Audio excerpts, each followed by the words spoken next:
السلام علیکم دوستو،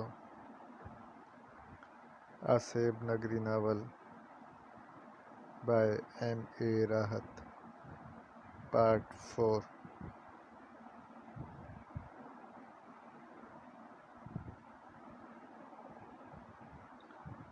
کچھ دیر سرفراز بھائی کی آواز ہی نہ ابھری، اور جب میں نے کئی بار انہیں آواز دی تو وہ روتے ہوئے بولے، پاپا مر گئے، ہمارے سر سے آسمان اٹھ گیا۔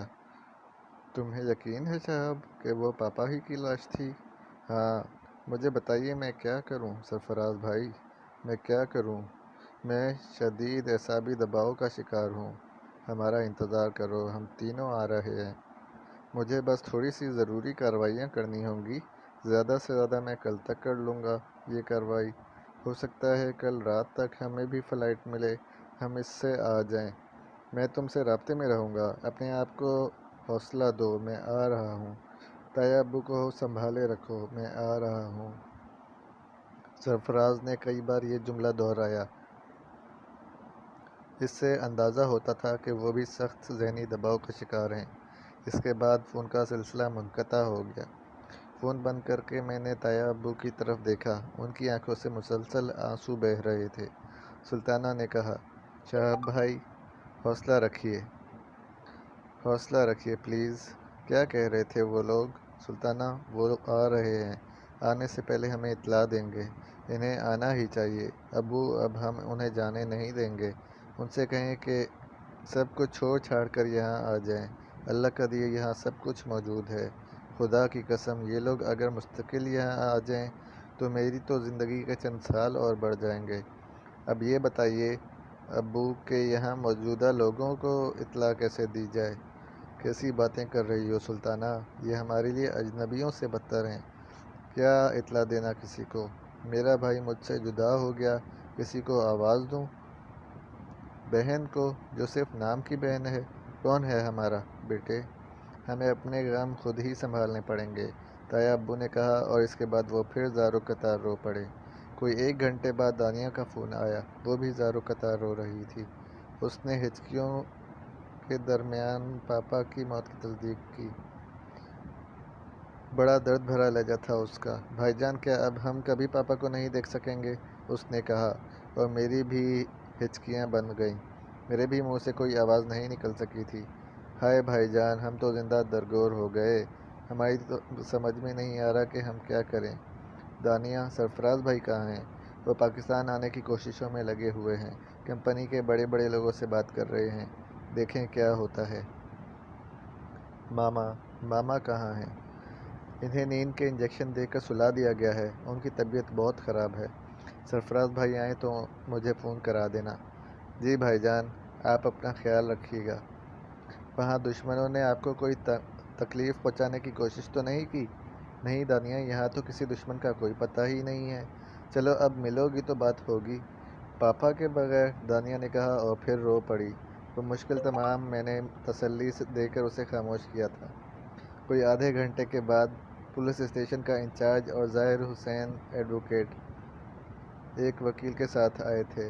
انچارج ایک نوجوان آدمی تھا، پہلے بھی اس نے میرے ساتھ بہت اچھا سلوک کیا تھا اور اب بھی وہ بڑے اخلاق سے پیش آیا۔ مجھے سخت رنج ہے کہ آپ کے پاپا اس طرح حادثے کا شکار ہوئے۔ ہماری تو تقریباً رک ہی گئی تھی، آپ کے آنے سے ہمیں کافی مدد ملے گی۔ میری طرف سے بھی تعزیت قبول کرو بیٹے۔ یہ مت سمجھنا کہ امتیاز احمد اس دنیا میں نہیں رہے تو ہمارا کوئی تعلق نہیں رہا۔ ویسے بھی جائیداد وغیرہ کے بارے میں پوری معلومات میرے علم میں ہیں، اور میں وہ تمام حسابات بھی تمہیں اطمینان سے پیش کروں گا۔ بس اپنے آپ کو حوصلہ دو۔ کیا منامہ میں تمہارا اپنی ماما وغیرہ سے رابطہ ہوا؟ جی ہاں، وہ یہاں آنے کی تیاریاں کر رہے ہیں۔ ظاہر ہے ایک دم تو اٹھ نہیں سکتے تھے۔ ظاہر ہے۔ پھر ایس ایچ او نے کہا، آپ کے اہل خاندان آ جائیں تو کچھ تفصیلات۔ رمزی صاحب کے بارے میں پتہ نشان نہیں مل سکا، وہ کون تھے اور ملک میں کیوں آتے رہتے تھے؟ ظاہر حسین صاحب، آپ اس سلسلے میں کوئی مدد فرما سکتے ہیں؟ آیا کہ آپ امتیاز احمد کے تمام امور کے نگران تھے؟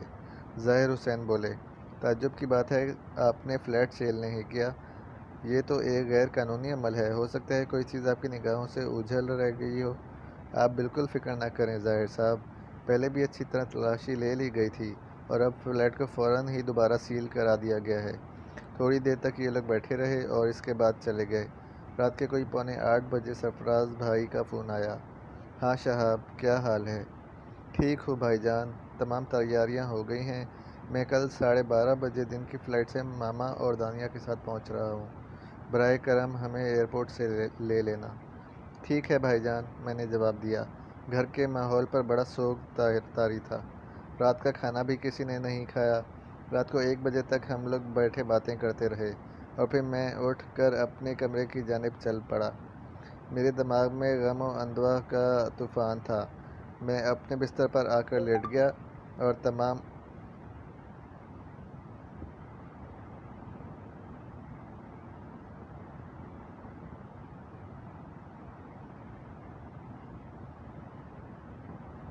روشنیاں بجھا دیں۔ میرا دماغ سنسنا رہا تھا، دل پر شدید دباؤ تھا۔ بہت دیر تک سوچوں میں ڈوبا لیٹا رہا، پھر اچانک کہیں سے رونے کی آواز ابھری۔ ایک آواز، دوسری آواز اور پھر بہت سی آوازیں جو کہیں دور سے آ رہی تھیں۔ میں گھبرا کر اٹھ بیٹھا۔ ذہن سیدھا تایا ابو، سلطانہ اور ہیرا کی طرف گیا تھا۔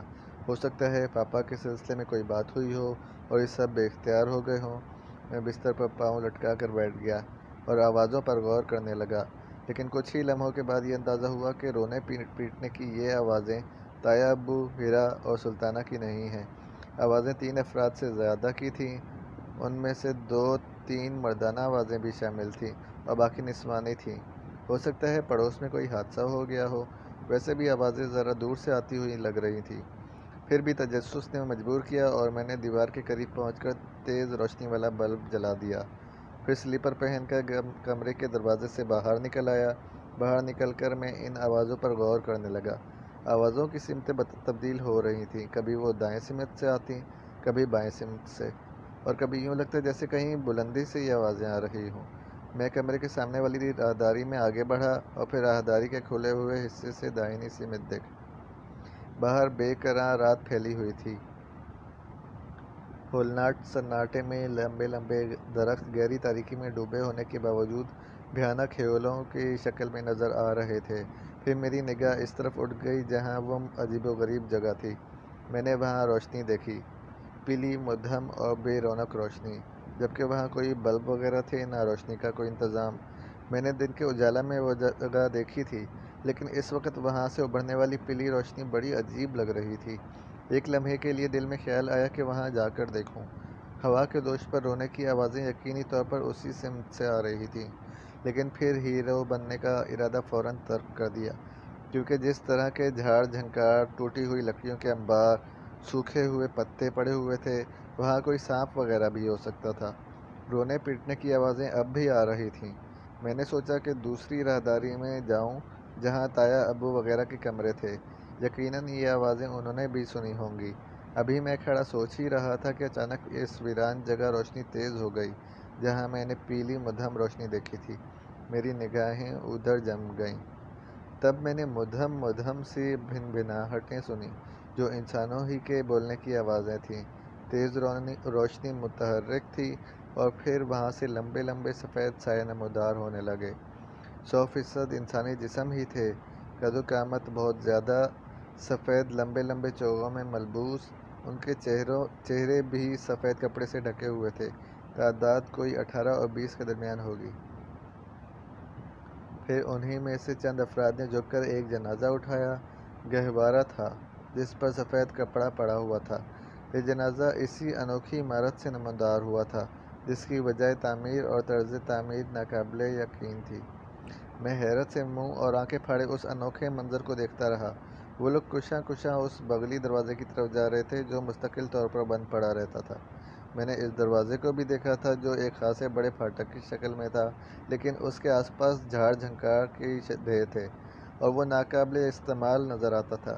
اس کی کنڈی میں ایک بڑا سا پرانے طرز کا تالا بھی پڑا ہوا تھا جو خاصا زنگ آلود تھا۔ جنازہ اسی سمت بڑھ رہا تھا۔ پھر میں نے وہ پھاٹک بھی کھلتے ہوئے دیکھا۔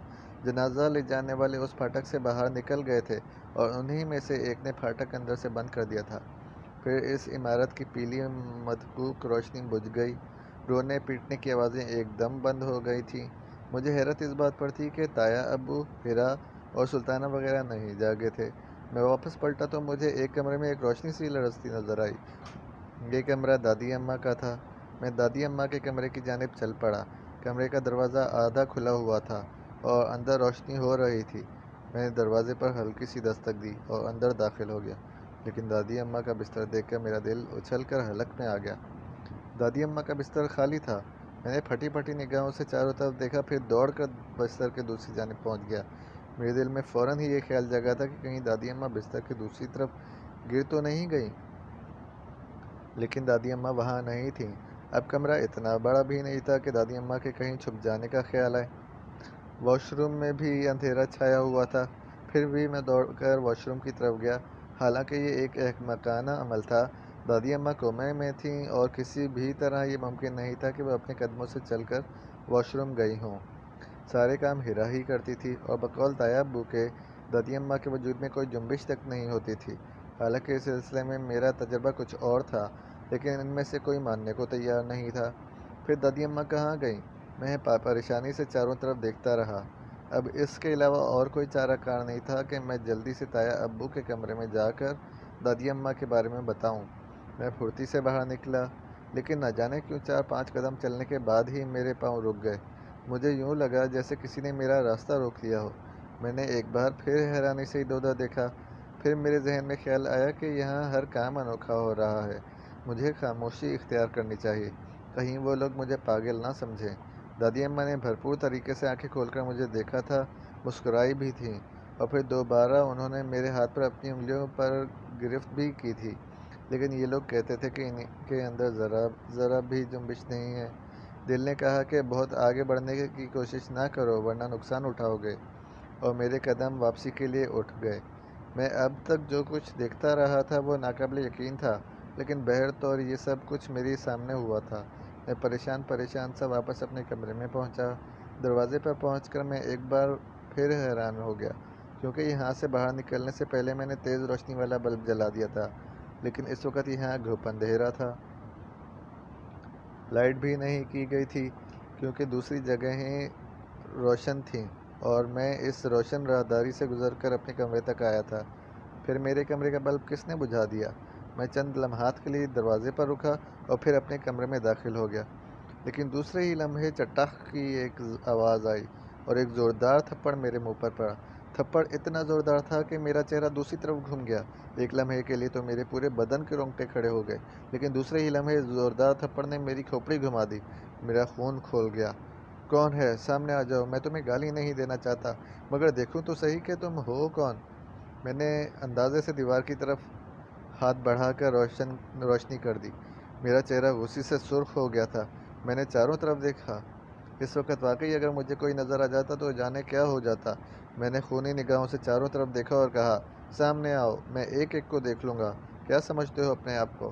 تم کتنے ہی نادیدہ وجود کیوں نہ ہو، اگر تم یہ سمجھتے ہو کہ مجھے دہشت زدہ کر دو گے تو سنو، میں تم سے ڈرنے والا نہیں ہوں۔ میں تمہارا وہ حشر کروں گا کہ تم دیکھتے رہ جاؤ گے۔ میں غصے سے چیختا رہا، آواز بھی اچھی خاصی تیز تھی۔ کسی طرف سے کوئی جواب نہ ملا اور میں کمرے کے درمیان کھڑے ہو کر دانت پیسنے لگا۔ پھر میں نے دوبارہ کہا، لعنت ہے تم پر، بس چوری چھپے ہی سب کچھ کرنا جانتے ہو۔ اگر ہمت ہے تو میرے سامنے آؤ، ورنہ تھو ہے تم سب پر۔ یہ کہہ کر میں دروازے کی طرف مڑا اور دروازہ بند کیا اور پھر اپنے بستر کی جانب بڑھ گیا۔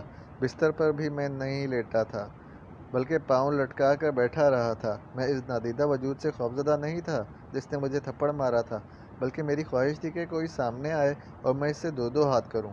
اس طرح بیٹھے ہوئے کافی دیر ہو گئی۔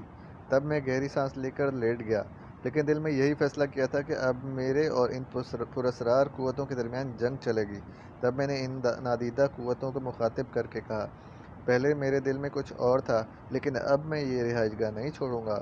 میں یہاں ہی رہوں گا اور دیکھوں گا کہ تم کون ہو اور میرا کیا بگاڑ سکتے ہو، سمجھے؟ کہیں سے کوئی جواب نہ ملا۔ پھر رفتہ رفتہ میرا یہ غصہ کم ہوتا چلا گیا۔ نیند بالکل نہیں آ رہی تھی۔ جو کچھ ہو دیکھ چکا تھا اب اس کے بارے میں سوچنا بھی نہیں چاہتا تھا۔ میری ذہنی روح پر پھر پاپا کی جانب منتقل ہو گئی۔ نہ جانے وہ کون سے لمحات اور حالات تھے جن کی بنا پر پاپا کو زندگی سے محروم ہونا پڑا۔ غلطی ان کی بھی تھی۔ وہ دو جوان بیٹوں کے باپ تھے۔ بیٹوں کو اعتماد میں لینا چاہیے تھا، اپنا رازدار بنانا چاہیے تھا۔ پتہ تو چلتا کہ دشمن کون تھے، جن کی دشمنی آخرکار ان سے زندگی چھین لینے کا باعث بن گئی۔ ہم لوگ بھی ہاتھوں میں چوڑیاں پہن کر نہیں بیٹھے تھے۔ ہم دیکھتے کہ پاکستان میں ہمیں نقصان پہنچانے والے کون ہیں اور کتنے پانی میں ہیں، اور تو کوئی سامنے نہیں تھا۔ تایا ابو نے طاہرہ خانم کے بارے میں بتایا تھا، جو ولایت احمد خان کی بیوہ تھیں اور ہماری تائی اماں تھیں۔ ابھی تک ان سے ملاقات نہیں ہوئی تھی اور نہ ہی پاپا نے کبھی ان کے بارے میں کوئی خاص تفصیل بتائی تھی، لیکن انہیں ان دشمنوں میں شمار کیا جا سکتا تھا جن کے ذریعے پاپا کو نقصان پہنچ سکتا تھا۔ میں نے خیالی فہرست میں سب سے پہلے ان کا نام لکھا۔ اب یہاں ہمیں اپنا کام شروع کرنا تھا۔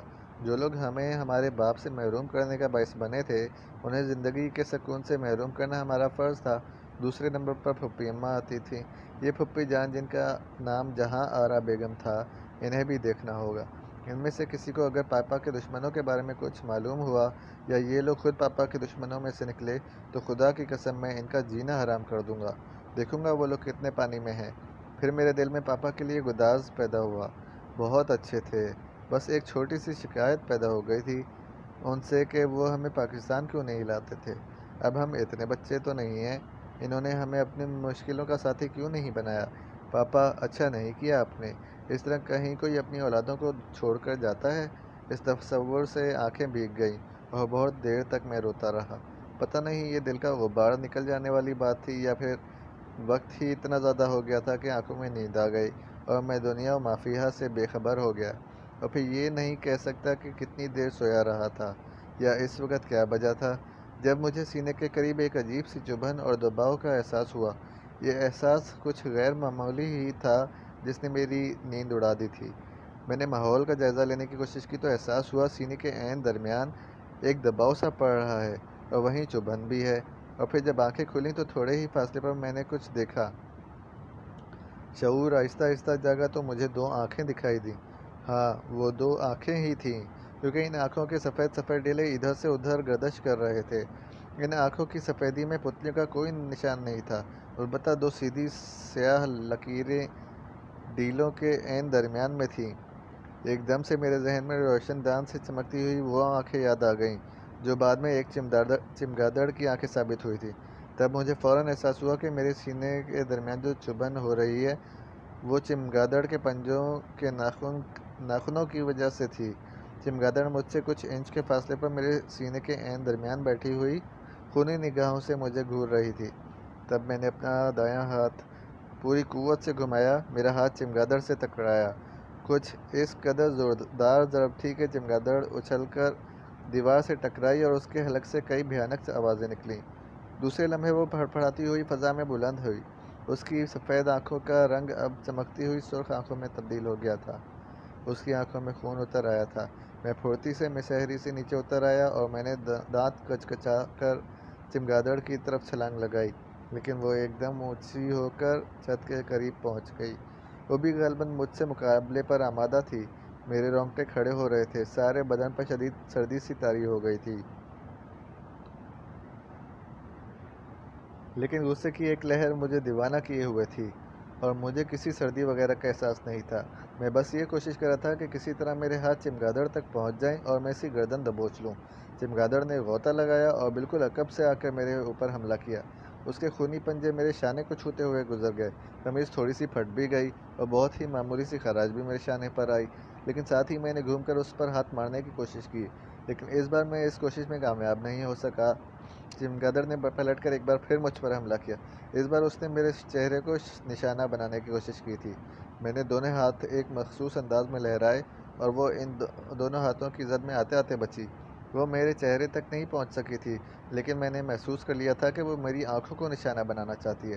میں نے ادھر ادھر دیکھا کہ کوئی چیز میرے ہاتھ آ جائے، لیکن بدقسمتی اس وقت ایسی کوئی چیز میرے آس پاس موجود نہیں تھی۔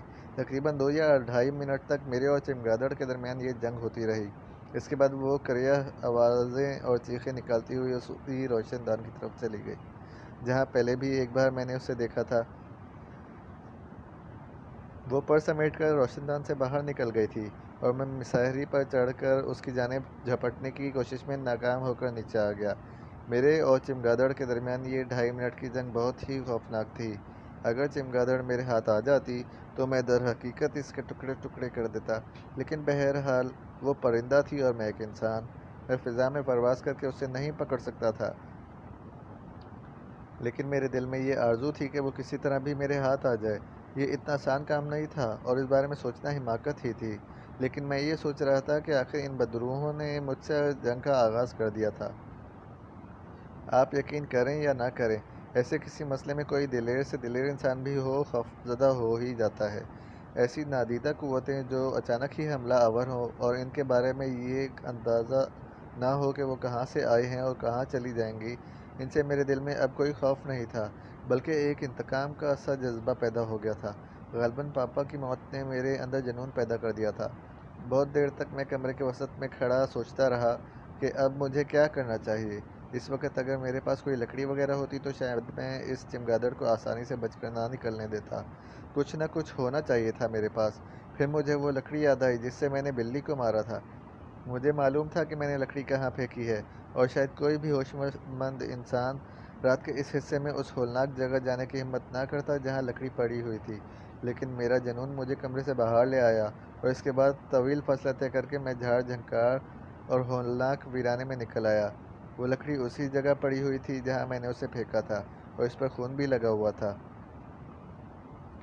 میں نے غضبناک انداز میں ادھر ادھر دیکھتے ہوئے وہ لکڑی اپنے ہاتھ میں اٹھا لی، اور پھر میری گھرائی ہوئی آواز ابھری، کوئی ہے؟ آؤ ذرا سامنے آؤ، میں بتاؤں تمہیں کہ دشمنی کیا چیز ہوتی ہے۔ بلا وجہ تم لوگ مجھے تنگ کر رہے ہو، کیا بگاڑا ہے میں نے تمہارا؟ میں لکڑی ہاتھ میں لیے وہاں منتظر کھڑا رہا کہ کسی طرف سے کوئی آہٹ سنائی دے، کوئی نکل کر سامنے آئے، لیکن کہیں سے کوئی سرسراہٹ تک نہ ابھری۔ میں لکڑی ہاتھ میں لیے واپس چل پڑا اور کچھ دیر کے بعد اپنے کمرے میں پہنچ گیا۔ میں نے ابھی تک کمرے کی روشنی نہیں کی تھی۔ اندر آ کر روشنی جلائی اور پھر چاروں طرف دیکھا۔ لکڑی پر خون کے دھبے اب بھی نظر آ رہے تھے۔ میں نے کسی چیز کی پرواہ نہیں کی، دروازہ بند کیا، لکڑی اپنے بستر کے پاس رکھی اور اس کے بعد بستر پر دراز ہو گیا۔ صبح حمیدہ نے آ کر مجھے جگایا تھا۔ معافی چاہتی ہوں صاحب جی، بڑے صاحب نے کہا ہے کہ اگر آپ سو رہے ہوں تو میں اٹھا کر ان کے پاس لے آؤں۔ ٹھیک ہے، میں ہاتھ منہ دھو کر آتا ہوں۔ جی اچھا، حمیدہ نے ادب سے کہا اور میں واش روم میں داخل ہو گیا۔ گزرے لمحوں کا تقدر میرے ذہن پر سوار تھا۔ نیند بھی بس واجبی سی ہی آئی تھی۔ بھلا ان خوفناک واقعات کے بعد سونا کیا معنی رکھتا تھا، لیکن یہ میری بے خوفی ہی تھی جس نے مجھے دوبارہ سلا دیا تھا۔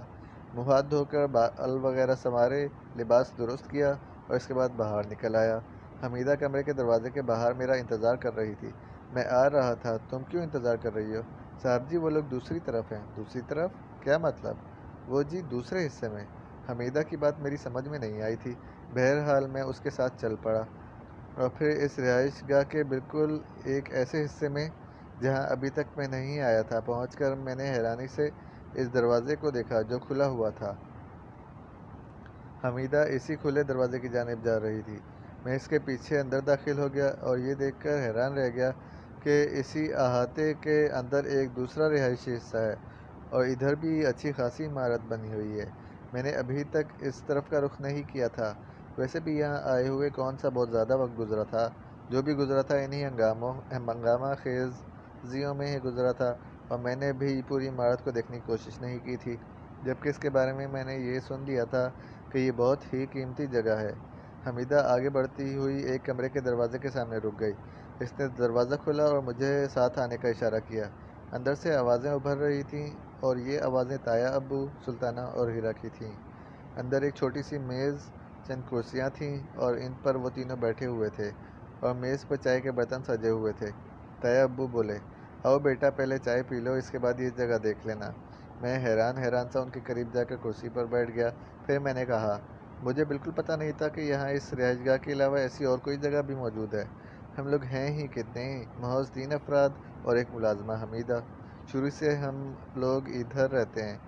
یہ جگہ چونکہ بہت بڑی ہے اس لیے اسے بند ہی رکھا گیا تھا، لیکن اب بھابھی اور بچے آ رہے ہیں تو میں نے فیصلہ کیا ہے کہ انہیں اس جگہ رکھا جائے۔ تاکہ تم لوگوں کو آزادی محسوس ہو اور تم یہ نہ سمجھو کہ تم لوگ مہمان ہو۔